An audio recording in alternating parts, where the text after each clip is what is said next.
Halo, selamat pagi semuanya. Perkenalkan, saya William Eko Ariando Purba dari Penjas 5B Universitas Pendidikan Indonesia Kampus Sumedang. Nah, untuk kesempatan kali ini di sini saya akan sedikit menjelaskan tentang tenggelam, baru ciri-ciri orang yang tenggelam, yang sadar dan tidak sadarkan diri, serta cara penolongannya. Nah, apa sih itu tenggelam? Tenggelam adalah orang-orang yang mengalami yang tidak bisa bernapas di dalam air, ataupun bisa kita katakan dia itu tenggelam saat di dalam air dia tidak bisa keluar lagi. Contohnya di sungai, di laut, di kolam, baru terjadinya bencana. Nah, seringkali orang itu mengalami tenggelam karena apa? Karena adanya ketakutan, baru kegugupan. Nah, terdapat gejala-gejala tenggelam. Gejala-gejalanya itu kepada orang yang masih mengalami ataupun orang yang tertolong itu seperti dia masih terdapat batuk-batuk. Baru setelah batuk-batuk merasa sesak napas, baru merasa nyeri pada dada, baru yang selanjutnya itu dia memiliki memar di bagian perut, baru bagian wajah membiru dan dingin. Itulah ada orang yang penderita tenggelam yang masih bisa tertolong. Nah, sekarang itu kita akan membahas tentang pedoman pertolongan. Bagaimana sih pertolongan pada tenggelam itu sendiri?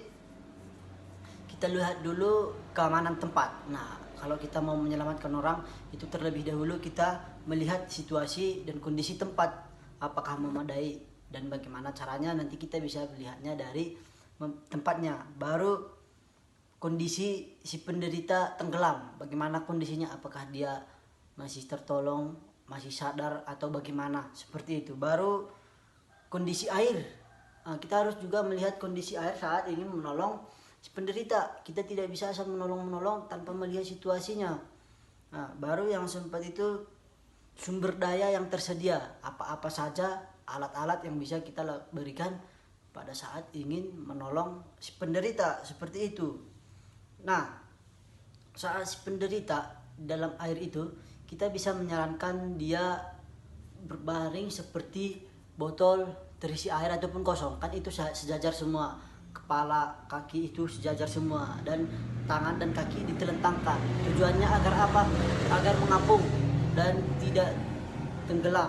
Nah, itulah tujuan dari membuatkan posisi tubuh seperti botol aqua ya, kita bisa baringkan di situ.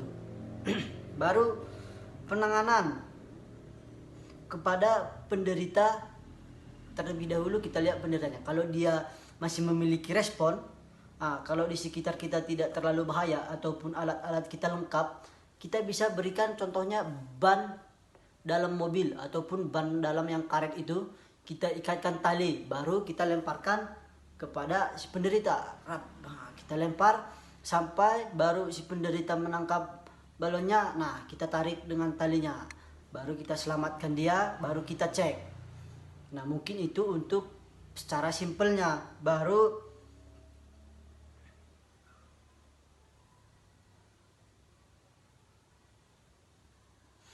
setelah itu kita jangan mentelentangkan untuk pertolongannya, kita jangan mentelentangkan dia, tapi kita dulu baru kita cek bagian mana yang merasa. Kalau dia merasa pening, kita telungkupkan.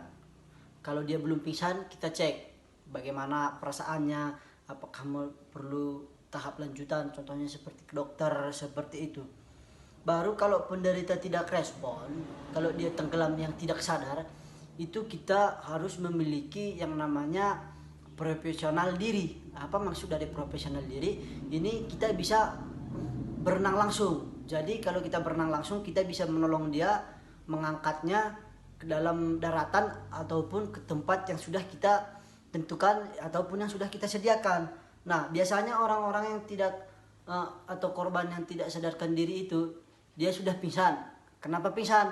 Karena sudah banyak meminum air, oksigen kurang, sudah merasa pening, sudah kelelahan di dalam air. Itulah penderita tidak respon ataupun tidak sadarkan diri di dalam air. Nah, di situ kita harus berani mengambil solusi. Apakah kita berani? Kalau kita tidak berani, kita masih melihat dia, ya kita mendekati dia kalau korbannya mengapung, kita mendekatinya, baru mengangkatnya ke tempat yang sudah kita tentukan.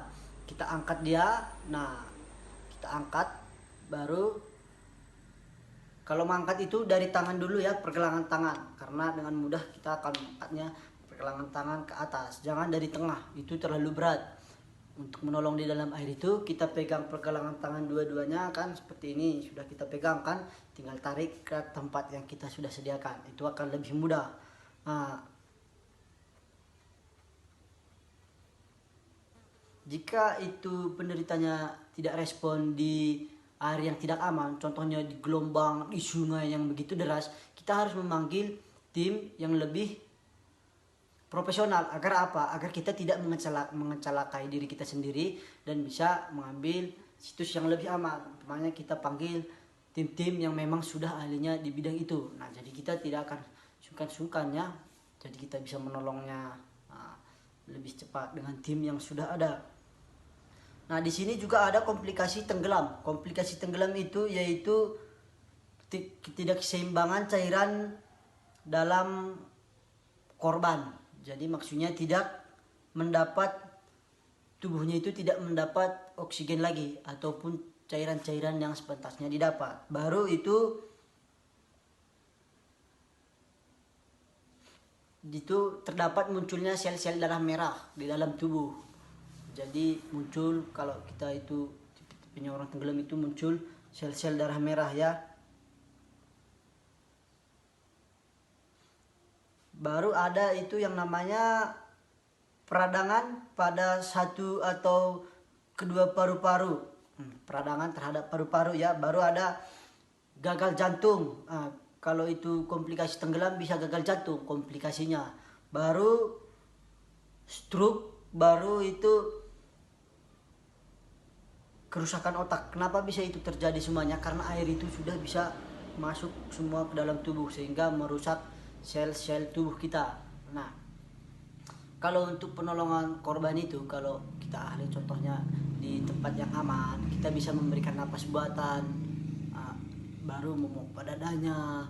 Itu tujuannya apa? Untuk menyadarkan si penderita yang masih bisa tertolong. Nah, untuk yang belum parah sekali, contohnya di kolam renang kan, umpamanya dia baru tenggelam begitu saja, kita tolong dia bergegas ke arah pertolongan. Baru kalau dia tidak sadar sampai di daratan, nah kita kasih napas buatan kan, baru kita tekan dadanya.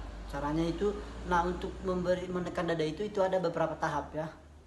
Kita jangan asal-asal tekan, percuma. Karena apa? Tidak ada terjadi dorongan dari dalam dada keluar untuk mendorong air. Nah, mungkin sekian yang bisa saya jelaskan tentang tenggelam dan cara penolongannya. Mungkin bila ada kesalahpahaman atau kurang jelas yang saya jelaskan, mohon maaf. Saya William Purba, sekian dan terima kasih.